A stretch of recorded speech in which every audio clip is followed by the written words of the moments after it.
Hi, everyone. SBR Sports Picks. I'm Peter Loshak. It's week 9 in college football. This is the Into the Weekend with BetDSI show that we do every week with Brent, the headlines manager at DSI Sportsbook. He discusses the specific betting action he's taken on a handful of games that I ask him about, and then he tells us who the Sharps have bet on each and every week. Last week in college football, the Sharps had another winning week, according to Brent. That is 8-4 last week, bringing them to 46-32.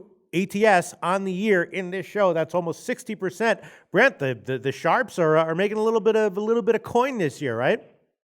Hey, maybe the Sharps really are sharp. Maybe they are. Wow, that's no. I mean, it seems over the long term that they know what they're doing. Yeah, I mean, do you take note of like how well they're doing in any given year? I mean, if they have a particularly up year or a particularly not so up year, do you notice that? No, I mean, I write stuff down on a week-to-week basis, so kind of on a weekly basis, I get an idea of how they're doing.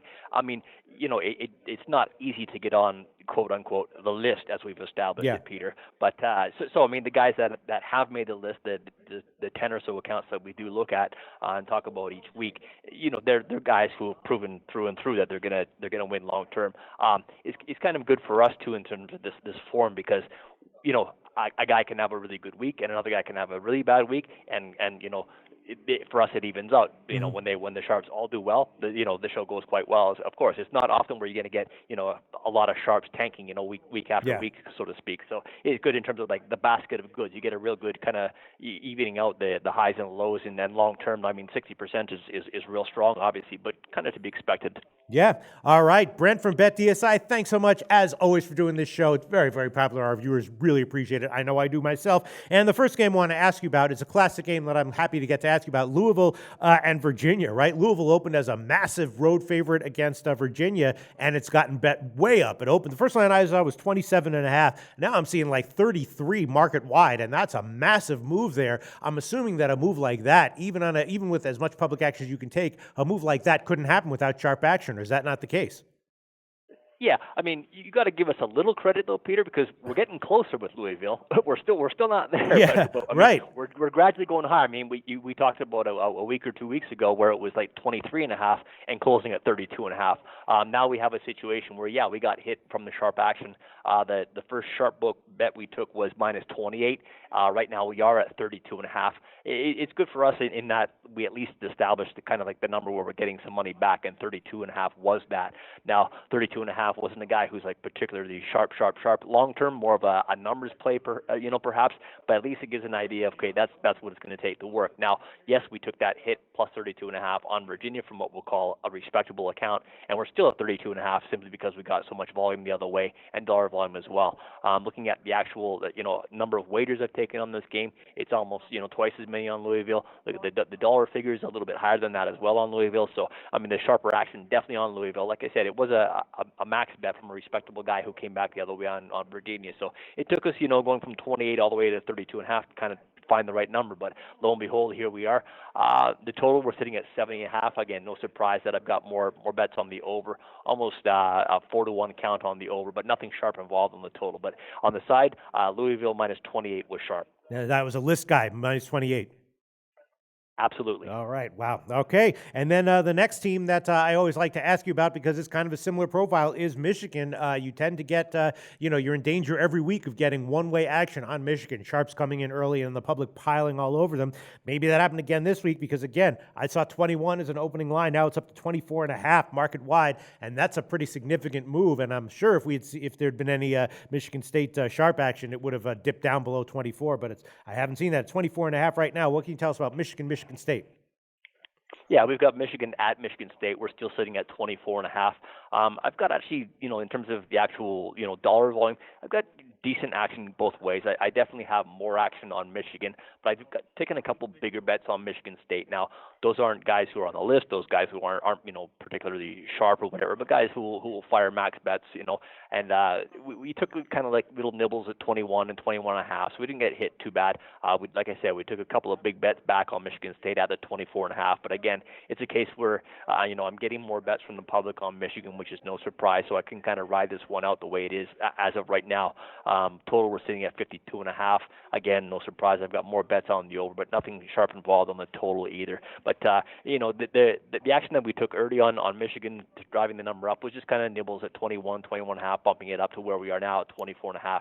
not list guys, but guys who whose money you have to respect nonetheless. I mean, if a guy puts a max bet wager on Michigan, you got to move the number no matter who they are, unless of course maybe the sharp's the other way. But as of yet, I don't have sharp action on either side of this one, Peter.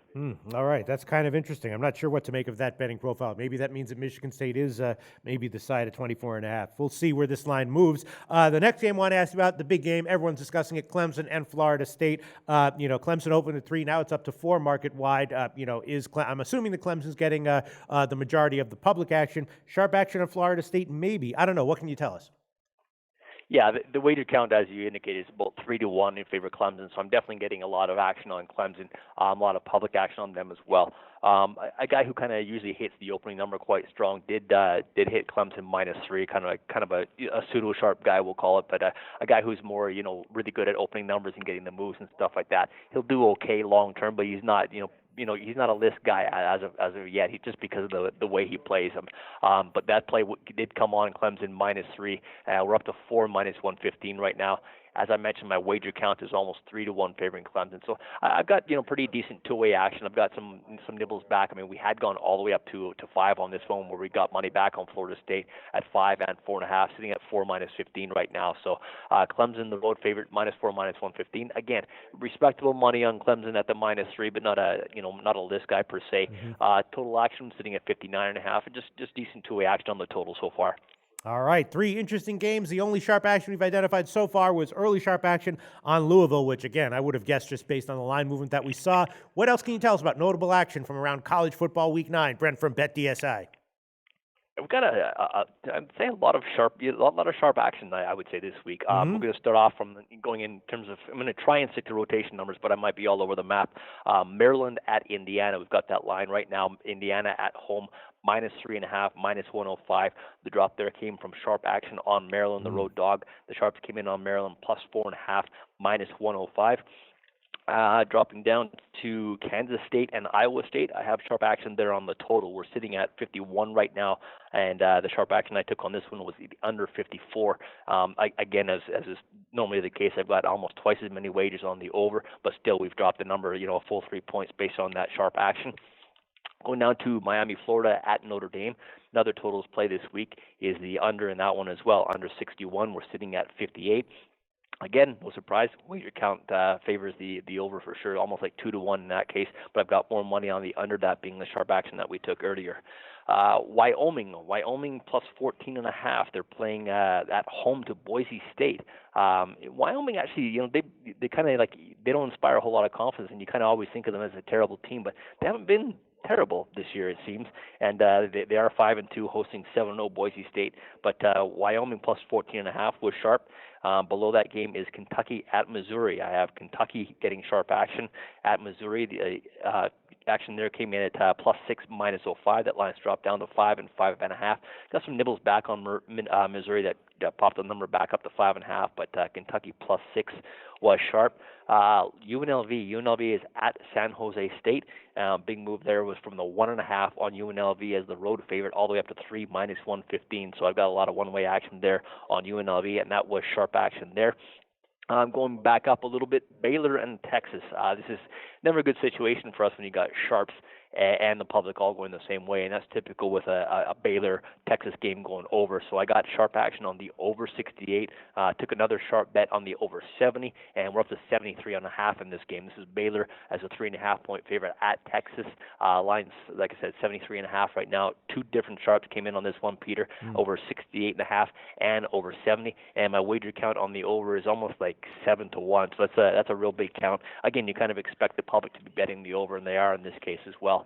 Another favorite here is Ohio State. At least the sharps came back on Ohio State after what had their disaster last week. They're at home to Northwestern as a 27.5-point favorite right now. The sharp action on Ohio State came at -23, so quite a big move there. Interesting to note that I kind of got decent two-way action in terms of my wager count. Kind of surprising maybe that Northwestern is getting any support from the public, but I guess when you get burnt by Ohio State, they would the way people did last week, that they're coming back on the dog there, saying enough is enough. But Ohio State -27.5 is where we are right now. Sharp action came at 23. Auburn and Mississippi, another move right through the 3. Sharp action on Auburn, the road favorite, minus 2.5. Line right now is Auburn minus 4.5. We're actually using 4.5 minus 115. So I've got a lot of a couple of sharp bets on Auburn there. Again, the first hit came at 2.5. I did minus 3, minus 15. We got sharp action there as well. My wager count here is almost 4-1 in terms of the actual number of bets I've taken on Auburn, and my money's about 3-1. So I got some nibbles back the other way, but nothing sharp. The sharp plays were definitely on Auburn. Right below that game is Tennessee at South Carolina. Tennessee minus 12.5 was sharp. They're now a 14-point favorite at South Carolina, and I got my wager count is almost 3-1 favoring Tennessee, and my money's almost 4-1 favoring them as well. So one-sided action there, and that covers it. Yeah, that's everything for the week, Pete. All right, that's interesting. Some of those lines that you quoted, that sharp action must have come in like very, very quickly after the line opened, because like, for instance, the Notre Dame total, that line has been like about 58.5 or 59 for most of the week. So if you opened it at 61 and got bet down, it must have been a very quick action, right? Yeah, I mean, a lot of times you're going to look at a game, especially on totals, obviously. I mean, you're going to move a lot stronger, of course, when you're opening up a number on a total. And when a sharp guy comes in, again, talking about list guys, you're not talking about half-point moves on these totals at all, Pete. You're talking from 61, the next move could easily be a 1.5, 2-point move down to 59, for example. You take another shot, boom, you're a 2-point move, you're down to 57, and maybe you get a hit on the over, you're up to 57.5. So, yeah, the totals will definitely move much more aggressively depending on the number. And it's just like when the spreads too. I mean, if you're talking about a spread that's 25.5 and you get bet by a sharp, well, what's the point of going to 26.5? May as well go to 27. So we'll take bigger jumps on bigger lines. Right. Brent from BetDSI, thanks so much. As always, DSI Sportsbook is where Brent comes from, and we'll talk to you next week for College Football Week 10. Research before you bet. Be sure to check out SPR Picks for the best game predictions, breakdowns, and much, much more.